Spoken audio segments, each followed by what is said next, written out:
Die geloof waardeur ek lewe, saamgestel uit die geskrifte van Ellen White. Dood verslind in oorwinning. Want ons wat nog in die tent is, sug en voel beswaard, omdat ons liewer nie ontklee nie, maar oorklee wil word, sodat die sterflike deur die lewe verslind kan word. 2 Korintiërs hoofstuk 5 vers 4. Die lewegewer kom om die boeye van die graf te breek. Hy sal die gevangenes uitbring en verkondig, ek is die opstanding en die lewe. Nêrens in die Heilige Skrif word die stelling gevind dat die regverdiges na hul beloning of die goddeloses na hul straf onmiddellik na die dood gaan nie.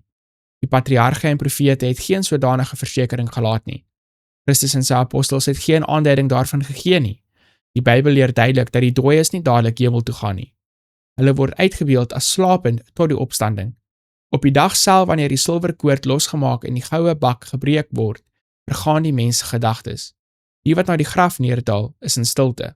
Hulle weet niks meer van wat onder die son gedoen word nie. Geseënde rus vir die vermoeide regverdiges. Tyd, of dit nou lank of kort is maar 'n oomblik vir hulle. Hulle slaap, hulle word deur die besyn van God wakker gemaak tot 'n glorieryke onsterflikheid. Want die besyn sal weer klink en die dooies sal onverganklik opgewek word.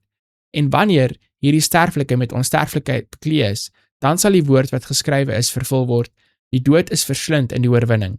1 Korintiërs hoofstuk 15, verse 52 tot 54. Soos hulle uit hul diepe slaap geroep word, begin hulle dink presies waar hulle opgehou het. Die laaste sensasie was die pyn van die dood, die laaste gedagte dat hulle onder die mag van die graf val. Wanneer hulle uit die graf opstaan, sal hul eerste blye gedagte weergalm in die triomfantelike uitroep, dood, waar is jou angel? Doodryk, waar is jou oorwinning? 1 Korintiërs hoofstuk 15 vers 55. Die pyne van die dood was die laaste dinge wat hulle gevoel het. Wanneer hulle wakker word, is die pyn heeltemal weg. Die poorte van die stad van God swaai terug op hul skeniere, en die losgekooptes van God loop in deur die gerubs en serafs. Christus verwelkom hulle en spreek hulle met sy seun.